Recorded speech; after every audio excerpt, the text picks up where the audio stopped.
వారమైతే ప్రియుల నిర్గమకాండము మొదటి అధ్యాయం 8వ వచనంలో మనకి కనపడుతున్నటువంటి మాటలు మనం చూడగా, అప్పుడు యోసేపును ఎరుగని కొత్త రాజు ఐగుప్తును ఏలన ఆరంభించును. అతడు తన జనులతో ఇట్లనెను, ఇదిగో ఇశ్రాయేలు సంతతి అయిన ఈ జనము మనకంటే విస్తారముగాను బలిష్టముగాను ఉన్నది. వారు విస్తరింపుకున్నట్లు మనము వారి ఎడల యుక్తిగా జరిగించుదుము రండి. లేని ఎడల యుద్ధము కలిగినప్పుడు కూడా మన శత్రువులతో చేరి మనకి విరోధముగా యుద్ధము చేసి ఈ దేశంలో నుండి వెళ్ళిపోదురేమో అని మరి లేఖనంలో మరి చదవబడినటువంటి మాటలు మనం గమనించడం వారైతే పిల్లలు మీకు గర్వించిన దినాల్లో ఎన్నో పర్యాయం మరి ఎన్నో సందర్భాల్లో ఇశ్రాయేలు ప్రజల గురించినటువంటి విషయాలు నేను మీకు జ్ఞాపకం చేయడం జరిగింది. నిర్గమకాండం గురించి కూడా మనం మోషే ఉపవాస పండుగ దినాల్లో చాలా పర్యాయం ఒక్కొక్క రోజు ఒక్కొక్క అధ్యాయం మనం ధ్యానించుకున్నట్టు బట్టి ఈ నిర్గమకాండంలో రాయబడినటువంటి ప్రతి సందర్భం గురించి కూడా మీరు ఎరిగిన వారు ఉన్నారు. ఎక్కడ ఎలా ఎందుకు ఇశ్రాయేలు ప్రజలైనటువంటి వారు ఆ రీతిలో బానిసలుగా మార్చబడ్డారని కానీ, లేదా బానిసలుగా వారు మార్చబడిన తర్వాత వారి దేవునికి ప్రార్థన చేయగా దేవుడు వారి ప్రార్థన విని దేవుడు వారి బానిసలుగా ఉన్న సమయంలో దేవుడు వారికి విడుదల కలుగు చేసి దేవుడు వారిని ప్రత్యేకమైన ఆయన ఏర్పరిచినటువంటి పాలు తిన్నను ప్రవహించే దేశానికి వారిని దేవుడు నడిపించారు అనేటువంటి విషయాలన్నీ కూడా మనం ధ్యానించిన వారమేమో. అయితే ప్రియులారా, క్లుప్తంగా నేను కొన్ని విషయాలు గమనించిన దినాల్లో చెప్పిన మాటలు జ్ఞాపకం చేసి నేను వివరణలోనికి వెళ్తాను. అసలు ఇశ్రాయేలు ప్రజలైన వారందరూ కూడా మరి ఈ ఐగుప్తు దేశంలో బానిసలుగా ఉండడానికి గల ప్రధానమైన కారణం ఏంటి? చెప్పడం ఎందుకున్నారు వారు బానిసలుగా? అసలు ఐగుప్తు దేశంలో మీరు బానిసలుగా ఉండడానికి లేదా అక్కడ ఐగుప్తు దేశానికి వారు వెళ్ళడానికి కారణం ఏంటి? అసలు మీరు ఎందుకు ఆ రీతిగా వారు బానిసలుగా మార్చబడ్డారు? వారి యొక్క జనసంఖ్య విస్తరించడం బట్టేనా?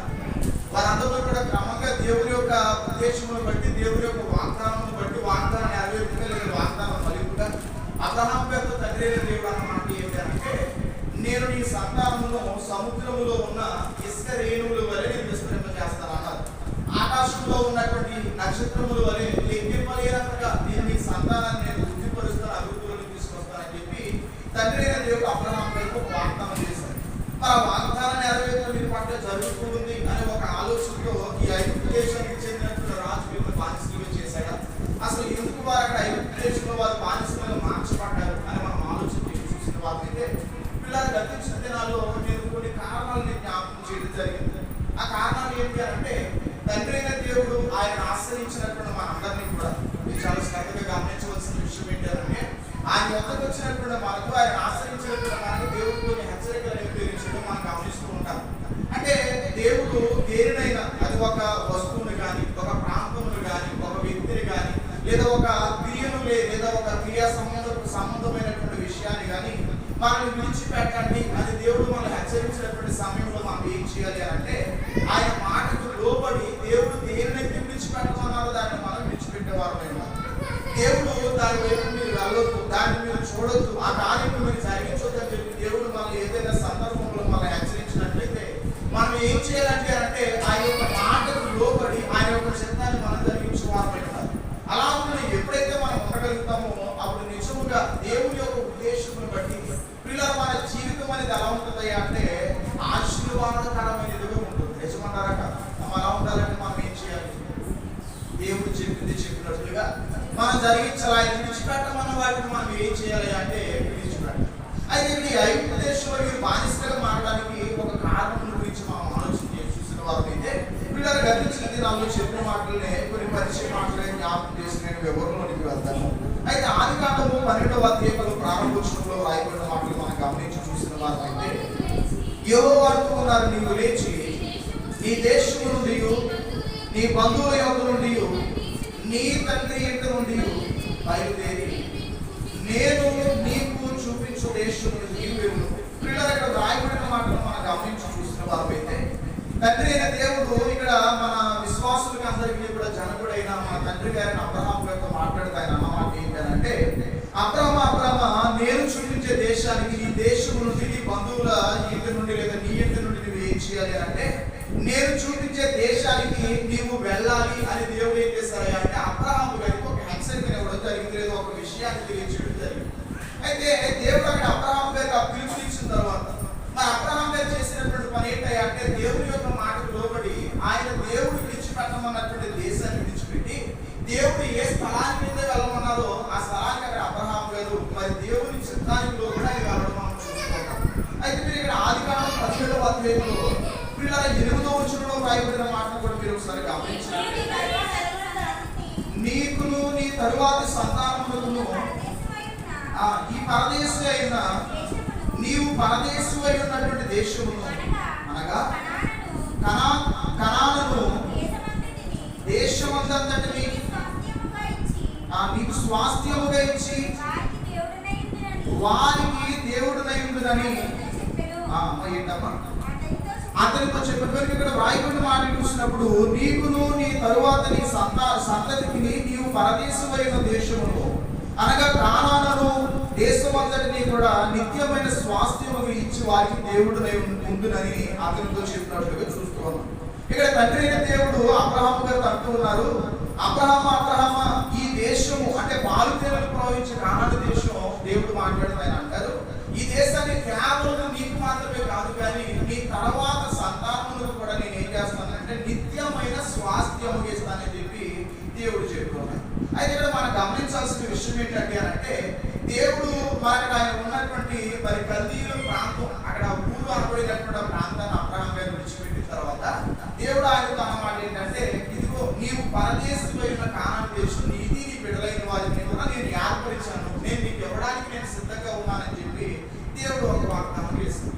అంటే ఈ రోజు మనం గమనించవలసిన విషయం ఏంటంటే నేను నీ కొరకు సిద్ధపరిచాను ఈ దేశాన్ని, నీవు ఆ దేశమును విడిచిపెట్టు అని దేవుడు అబ్రహాం గారు అన్నారు అనంటే ఈ దేవుడు ఏర్పాటు చేసినటువంటి దేశము దేవుడి దృష్టిలో ఎలా ఉన్నది అంటే అబ్రహాము నివసించడానికి యోగ్యమైనదిగా ఉంది. ఆ మాటలు మీకు అర్థమవుతున్నాయా? మరి అక్కడ ఆయన విడిచిపెట్టి వచ్చినటువంటి దేశం ఎలా ఉంది అంటే అది అబ్రహాము నివసించడానికి యోగ్యమైనదిగా లేదు. అందుకనే దేవుడు ఏమన్నారు, ఆ స్థలాన్ని విడిచిపెట్టే నేను చూపించే దేశానికి నీవు వచ్చే లేదా వెళ్ళు అని చెప్పి దేవుడు చెప్పారు.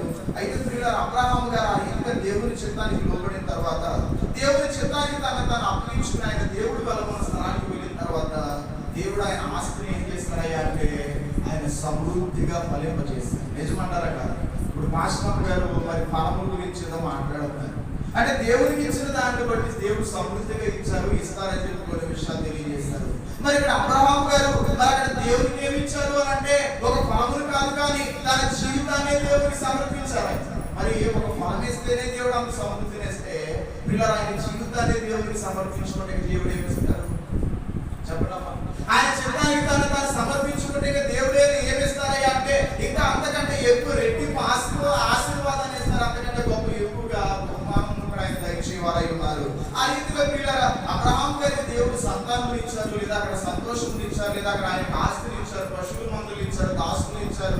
ఈ రీతిగా అబ్రహాం గారు అంతగా దేవుడు దీవించడానికి కారణం ఏంటి అంటే అబ్రహాం గారిని దేవుడు ఉండమని చెప్పినటువంటి స్థలంలో అబ్రహాం గారు దేవుడు అబ్రహాం గారికి చెప్పినటువంటి స్థలమును విడిచిపెట్టమనగా అబ్రహాం గారు ఏం చేస్తారయ్యా అంటే ఆయన విడిచిపెట్టమన్నటువంటి స్థలాన్ని ఆయన విడిచిపెట్టారు. ఈ రీతిగా అబ్రహాం గారు విడిచి వెళ్ళమన్న స్థలంలోనికి వెళ్ళి ఆయన ఉండమన్న స్థలంలో ఉన్నందున ఆయన ఆశీర్వదించబడ్డారు. అయితే తర్వాత తన కుమార్తె కాలంలోనికి వచ్చేసరికి పిల్లలు మీరు ఇక్కడ గమనించినట్లయితే ఆదికాండం 24వ అధ్యాయంలో ఒక మాట మనకు కనబడుతుంది. ఆదికాండం 24వ అధ్యాయము 5వ వచనంలో రాయబడిన మాట మనం చూసిన వారైతే ఆ దాసుడు ఈ దేశమునకు నా వెంట వచ్చుటకు ఒకవేళ ఆ స్త్రీ ఇష్టపడని యెడల నీవు బయలుదేరి వచ్చిన దేశమునకు నేను నీ కుమారుని తీసుకుని పోవలెనా అని అడుగుగా అబ్రహాము అక్కడికి నా కుమారుని తీసుకొని పోకూడదు సుమి, నా తండ్రి ఇంట నుండి నేను పుట్టిన దేశం నుండి నన్ను తెచ్చి నాతో మాట్లాడి ఈ సంతానములకు ఈ దేశం ఇచ్చదనని ప్రమాణం చేసి చెప్పిన పరలోకపు దేవుడకు యెహోవా తన దూతను నీకు ముందుగా కనుక ఇక్కడ రాయబడినటువంటి మాటను చూస్తే పిల్లలు అబ్రహాము గారు మరి తన కుమారుడైన ఇస్సాకు గారు పెద్దవారైన తర్వాత పిల్లలు తన దాసుల్లో పెద్దవాడైన ఎలియాసరు గారిని పిలువచేశాను. ఏమన్నారు అంటే ఎలియాసరు నా స్వజనుల్లో నుండి నా కుమారుడికి ఒక భార్యని తీసుకురా అని చెప్పి ఒక మాట అన్నారు. అప్పుడు ఎలియాసరు అన్న మాట ఏంటంటే అయ్యా అక్కడ నుంచి ఒకవేళ పెళ్లి కుమార్తె మరి రావడానికి ఇష్టపడకపోతే ఒకవేళ అక్కడి నుంచి ఆ దేశంలో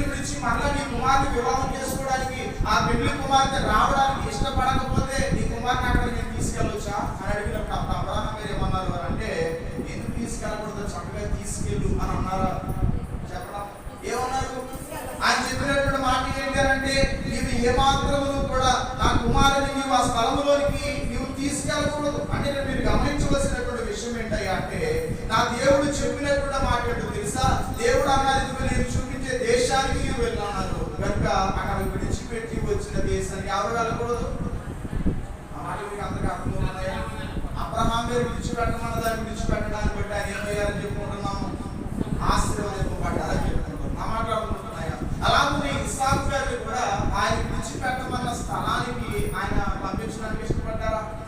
ఆమె ఇష్టపడ్డారు. ఎందుకంటే అక్కడికి ఎవరు వెళ్ళకూడదు, అబ్రహాం గారు వెళ్ళకూడదు, అలాగే ఆయన కుమారుడు కూడా వెళ్ళకూడదు. ఎందుకంటే అది దేవుడు విడిచిపెట్టమన్నటువంటి స్థలము. అయితే పిల్లలు ఇంకొక మాట మనం గమనించుకోవాలైతే, ఆదికాండము 24వ అధ్యాయం 5వ వచనంలో కూడా మనకు ఒక మాట కనబడుతుంది. చదివారు కదా, క్షమించాలి. తర్వాత మనం గమనించుకోవాలైతే 31వ అధ్యాయం 13వ వచనంలో రాయబడిన మాట మనం చూసినప్పుడు 31:13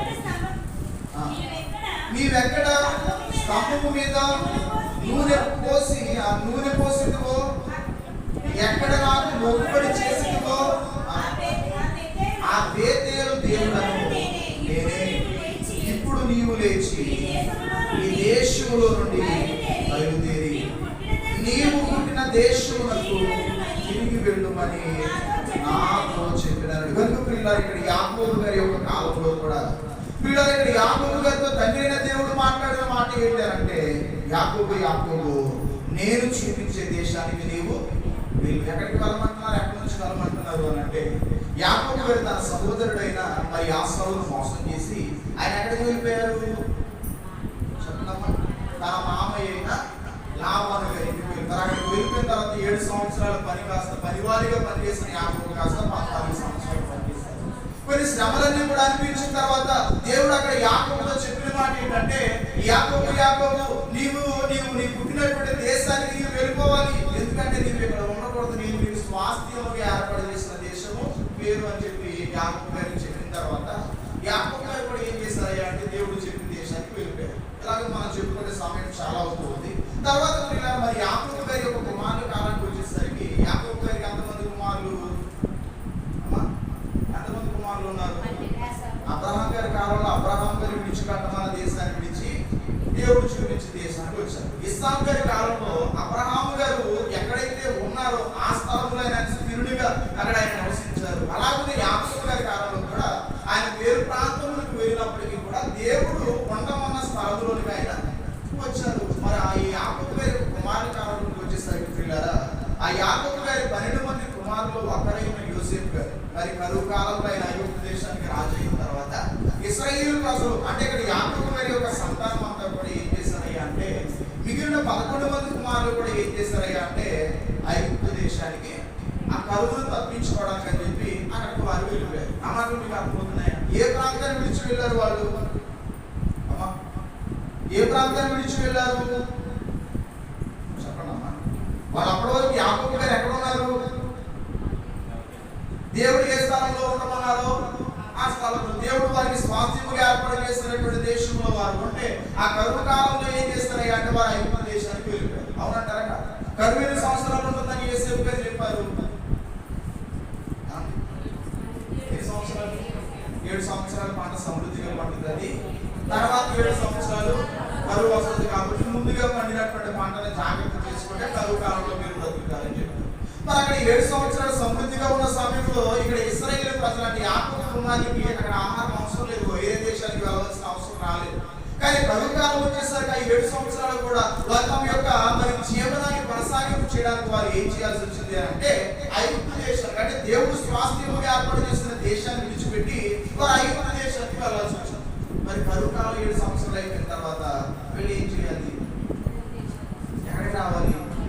మరి వీళ్ళు వచ్చారా?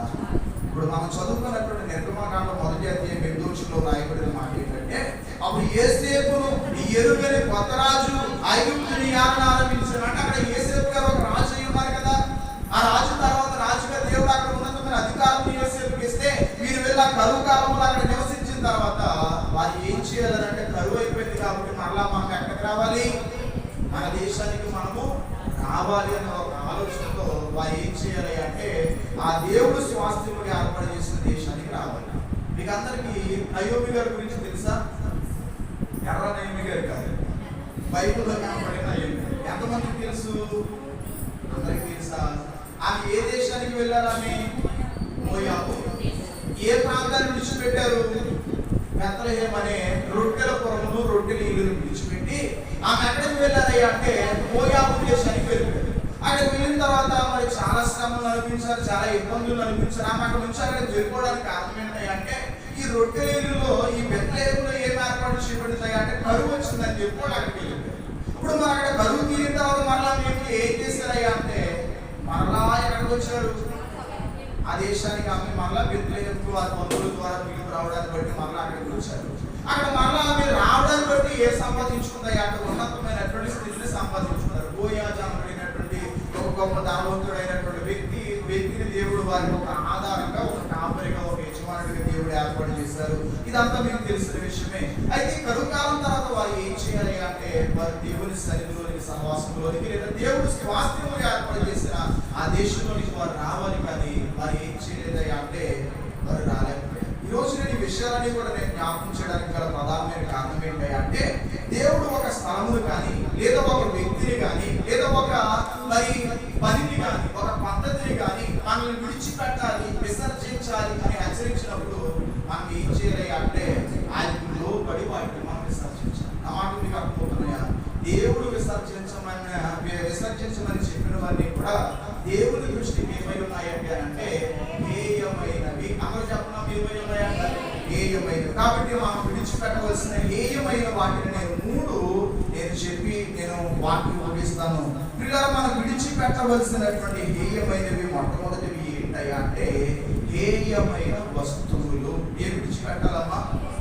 వస్తువుల్లో కూడా హేయమైనవి ఉంటాయా? అసలు ఏంటండి మేము విడిచిపెట్టవలసినటువంటి వస్తువులు అంటే ఇశ్రాయేలు ప్రజలకు శ్రమ రావడానికి కారణం ఏంటని చెప్పుకుంటున్నాం? హేయమైన స్థలాన్ని విడిచిపెట్టకపోవడమే. ఆ మాట అర్థమవుతున్నాయా?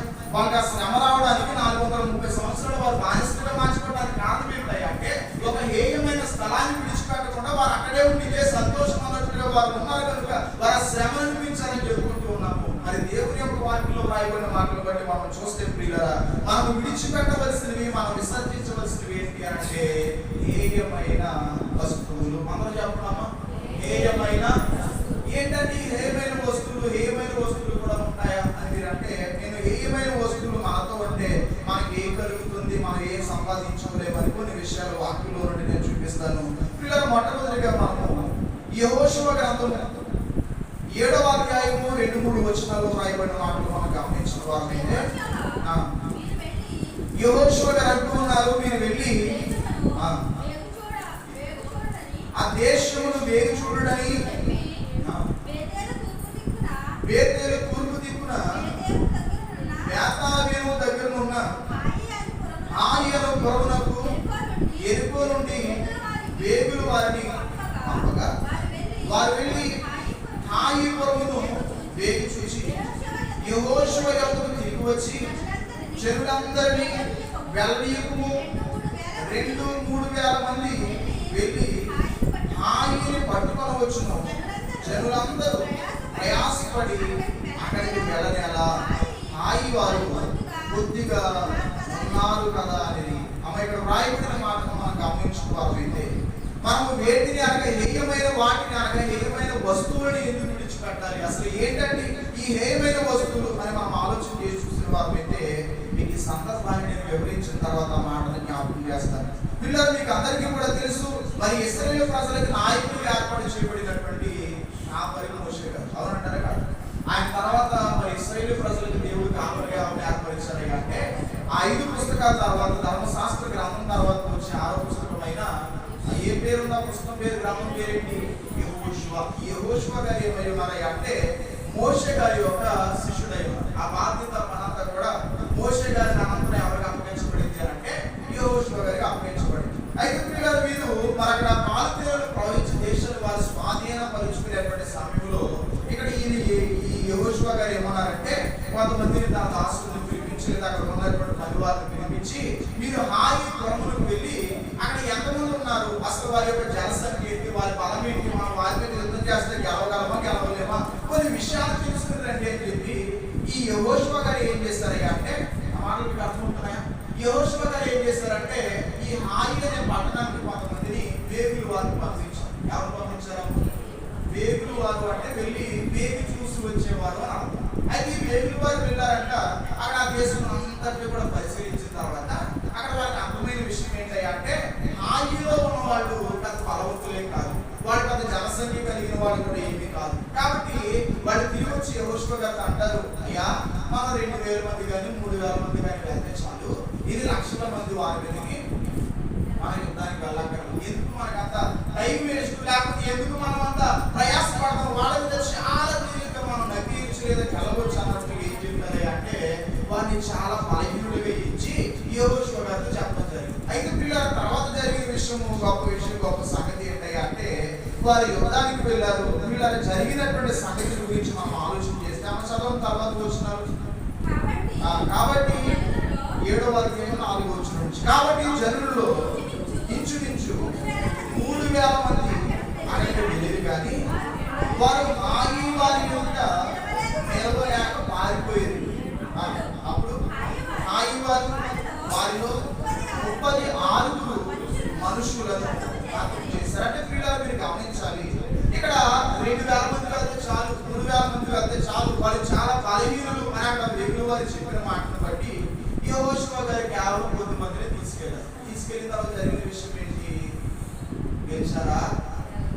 జయించగలిగారా? ఆ జయించలేకపోవడానికి కారణం ఏంటి అని ఆలోచన చేస్తే వాళ్ళలో మీరు గమనించినట్లయితే హాయి వారంట ఈ ఇశ్రాయేలు ప్రజలైనటువంటి వారిని ఎంతమందిని హతం చేశారు ఉంది అని అంటే 36 మందిని, అంటే 36 మందిని వారు తిరిగి వీరిని హతం చేశారు. అంటే ఈ రీతిగా మీరు హతం కావడానికి కానీ మీరు వారిని జయించలేకపోవడానికి కానీ కారణం ఏంటంటే వీరి వద్ద ఉన్న హేయమైన వస్తువులే కారణం. ఏ కారణం అంటామా? అదేంటంటే యుద్ధానికి దానికి సంబంధం ఏంటంటే మీరు ఒక ఆలోచన కలిగి ఉండొచ్చు. అయితే 7వ అధ్యాయం 1వ వచనంలో మీరు గమనించినట్లయితే మీకు కనబడుతుంది, శపితమైన దాని విషయంలో ఇశ్రాయేలీయులు తిరుగుబాటు చేసి ఎక్కడగా యూదా గోత్రములో జెరాహు ముని మనవడును, జబ్ది మనవడును, కర్మీ కుమారుడును ఆకాను శపితము చేయబడిన దానిలో కొంత తీసుకునే కనుక యెహోవా ఇశ్రాయేలీయుల మీద కోపించిన కనుక ఇక్కడ రాయబడిన మాట ఏంటంటే ఈ ఆకాను అనబడినటువంటి ఇశ్రాయేలీయులలో ఒకడు ఏం చేస్తాడంటే శపితమైన వాటిని ఏం చేశాడట? శపితమైన వస్తువులను తీసుకుని ఏం చేశాడంటే తన వద్ద దాస్తున్నాడు. ఆ మాట మీకు అర్థమవుతుందయ్యా? అంటే ఇక్కడ వీరికి విషయం కలగకపోవడానికి గల కారణం ఏంటి? వీరిలో 36 మంది లేదా 36 మరణించడానికి కానీ వారిని అపజయము పాలు కావడానికి గల కారణం ఏంటంటే వారి ఆలోచన సఫలము కాకపోవడానికి గల కారణం ఏంటంటే వారి వద్ద ఉన్న హేయమైన శరీరమైన వస్తువులకు కారణం. ఆ మాటలు మీకు అర్థమవుతున్నాయా?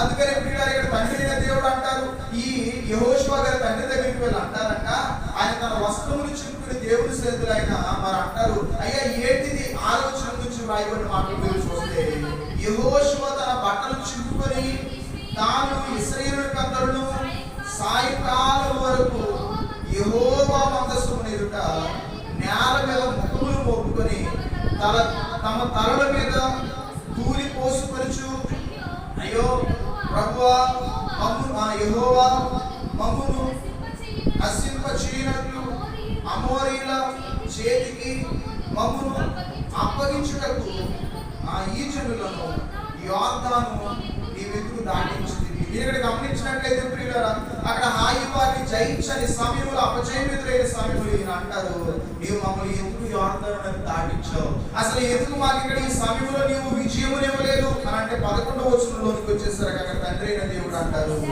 ఇశ్రాయేలీయులు పాపము చేస్తున్నారు, నేను వారితో చేసిన నిబంధనను వారు మీరి ఉన్నారు, శపితమైన దానిని కొంత తీసుకొని గొంగి తమ సామానులో దానిని ఉంచుకొని ఉన్నారు. కనుక పిల్లలు అక్కడ వారు చేసినటువంటి పని ఏంటంటే ఇశ్రాయేలీయుల్లో ఒకరైన ఆకాను చేసినటువంటి పని ఏంటంటే దేవుడి హేయమైనవి వాటిని ముట్టుకోవద్దు అంటే ఏం చేశారు?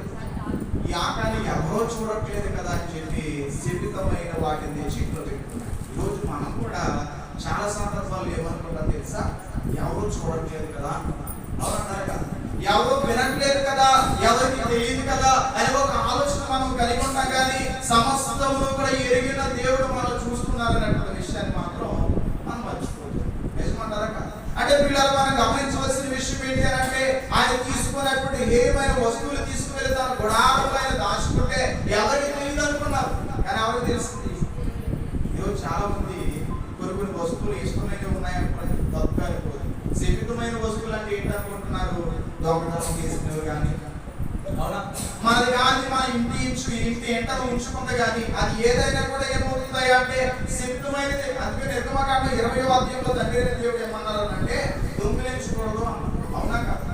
నీ పొరుగు వారికి ఏమి కూడా నీవు ఆశించకూడదు. అది ఎద్దు కానీ, అది ఏది కానీ, అది పశువు కానీ, లేదా అతని నీ పొరుగు వారి యొక్క దాసి కానీ, దాసురాలు కానీ దేన్ని కూడా నీవేం చేయకూడదు అంటే ఆశ్రయించకూడదు. అది దేవుడు ఖచ్చితంగా 10 ఆజ్ఞల్లో ఒక ఆజ్ఞగా తెలియజేశాడు కదా.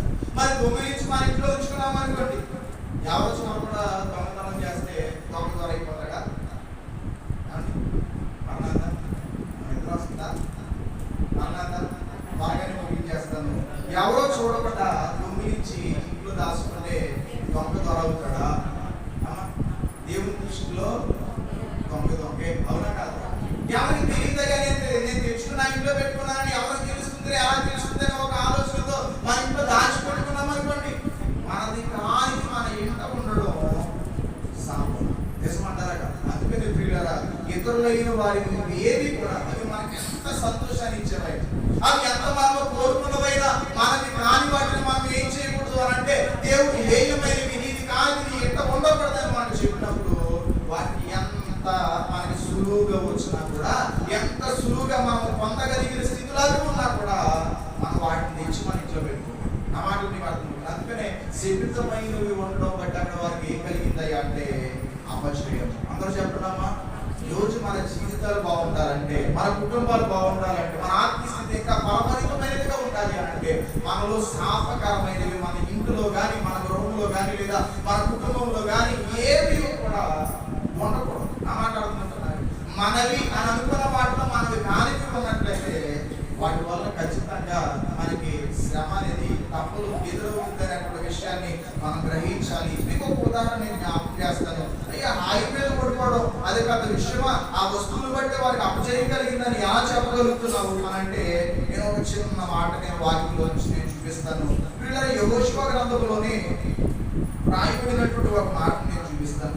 పిల్లల యెహోషువ గ్రంథము 6వ అధ్యాయం ప్రారంభోత్సవం నుంచి రాయబడిన మాటలు మనం చూస్తే, ఆ కాలమున ఇశ్రాయేలీయులను భయము చేత ఎవడునూ వెలుపలికి పోకుండాను లోపలికి రాకుండాను యెరికో పట్టణ ద్వారము గట్టిగా మూసివేయబడెను. అప్పుడు యెహోవా యెహోషువతో ఇట్లనెను, చూడుము, నేను యెరికోను దాని రాజులు పరాక్రమము గల శూరులను నీ చేతికి అప్పగించుచున్నాను. కనుక ప్రియులారా, ఇక్కడ తండ్రి అయిన దేవుడు అంటూ ఉన్నాడు, ఈ హాయి పట్టణం అనేది కేవలం 2000-3000 మంది కలిపితే జయించగలిగిన బలహీనమైన పట్టణం అయితే యెరికో పట్టణం అలాంటిదయ్యా అంటే బల పరాక్రమము కలిగినటువంటి బలాత్తులో ఉన్నటువంటి పట్టణం. కానీ తండ్రి అయిన దేవుడు అంటూ ఉన్నారు, యెహోషువ నువ్వు భయపడవద్దు, ఆ పట్టణాన్ని నేను ఏం చేస్తాను అంటే నీ చేతికి అప్పగిస్తాను. నేను వచ్చిన మాట్లాడతాను. వానరం పెద్దదా, భీమవరం పెద్దదా? వానరులో ఎక్కువ మంది జనం ఉంటారా, భీమవరంలో ఎక్కువ మంది జనం ఉంటారా? ఇక అర్థమయ్యేలా చెప్పాలంటే, యెరికో పట్టణం భీమవరం అనుకోండి అమ్మ, ఈ హాయి పట్టణం ఈ వానరం అనుకున్న ఉదాహరణ కోసం. అయితే ఏది చిన్న పట్టణం? ఇప్పుడు ఏ ఊరి మీదకి దాడి చేస్తే ఏ ఊరిని త్వరగా జయించగలుగుతాం? బలహీనమైన ప్రాంతం మీదకి వెళ్తే, బలహీనుల మీదకి వెళ్తే ఆ బలహీనమైన ప్రాంతాన్ని, గ్రామాన్ని జయించవచ్చు, అవునా కాదు? అయితే అక్కడ ఆ పట్టణాన్ని జయించగలిగిన వారు ఏ పట్టణం దగ్గర ఓడిపోయారు? భీమవరం అంత ఘనమైన యెరికో పట్టణాన్ని జయించిన వారు బలహీనమైన ఈ వానరం దగ్గరికి వచ్చేసరికి, హాయిపురం దగ్గరికి వచ్చేసరికి ఓడిపోయేందుకు గల కారణం ఏంటంటే, అక్కడ ఎంతో మందిని జయించిన వారు ఇక్కడ జయించలేకపోవడానికి కారణం ఏంటంటే అంటే దేవుడు ఉండొద్దు అన్న వస్తువులు వాళ్ళకి, దేవుడు తీసుకోవద్దు అన్న వస్తువులు వాళ్ళు తీసుకున్నారు. ఈరోజు మనం కూడా అధిక హేయమైన వస్తువులు ఏవైనా మన ఇంట్లో ఉంటే వాటిని తీసుకెళ్ళి ఎవరి దగ్గర తీసుకున్నాం, మనకి అప్పగించేయడం మంచిది. ఆ మాట మీకు అర్థమవుతుంది అంటే ఉద్దేశించి విమర్శ కాదు, కానీ మన దగ్గర దొంగ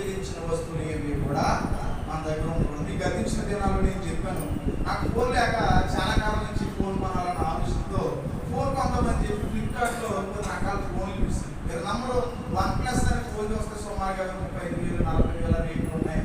మనం భరించలేము అని చెప్పి ఫోన్ పక్కన పెట్టి చక్కగా రోజు పడుకున్నాను. తర్వాత రోజు మరి ఆ రోజు సాయంత్రం మరి మా అమ్మగారిని బ్యాంకులోకి ప్రార్థన చేయడానికి శాశ్వతంగా గారికి వెళ్తానంటే ఆ రోజు మా అమ్మగారు నాకు నింపేసి చర్చి దగ్గరికి వెళ్ళి మొక్కలకి నీరు వస్తానంటే రాత్రి సుమారుగా 6:30-7 సమయం అవుతుంది. ఆ రోజు మరి ముందు రోజు రాత్రి నేను ఇవన్నీ కూడా ఫోన్ల కోసం ఆలోచన ఆశగా వెతికి ఉండి పనులేలే అనే ఆలోచనతో ఉత్సాహంగా ఉన్నటువంటి సమయంలో తర్వాత రోజు రాత్రి చర్చి దగ్గరికి మొక్కలకి నీళ్లు పోస్తానికి వస్తే నేను నిజంగా ఏ ఫోన్ అయితే ఎత్తికానో మీకు అంత ముందు కూడా నేను జ్ఞాపకం చేస్తాను ఈ సాక్షి. ఏ ఫోన్ అయితే ఎత్తికానో అదే ఫోన్. ఇప్పుడు మీరు వచ్చేటప్పుడు బలరామ గారి పాట ఉంది కదా, ఆ పాట దగ్గర రోడ్డు పక్కన నేను ఎంతకంటే వచ్చిన తర్వాత ఫోన్లా ఉందేంటి అని ఒక ఆలోచన వచ్చి బ్యాంక్ తిరిగి చూస్తే ఒక ఫోన్ కనపడతాను. అమాటడుతున్నాయి, ఇదేంటా ఫోన్ దొరికిందని చెప్పి ఫోన్ తీసుకు వస్తే OnePlus అన్నది దాని మీద. ఏ ప్లస్ అమ్మా? ఇది నిజంగా జరిగిన విషయం. మా అక్క మా ఇంట్లో వాళ్ళందరికీ కూడా నేను చూపించడం జరిగింది. ఫోటో కూడా మా అక్క దగ్గర ఉందంట. అయితే కూడా ఆ రోజు నేను ఏం చేశానంటే ఆ ఫోన్ సుమారుగా 35,000 ఉంటుంది. ఎంత ఉంటుందమ్మా?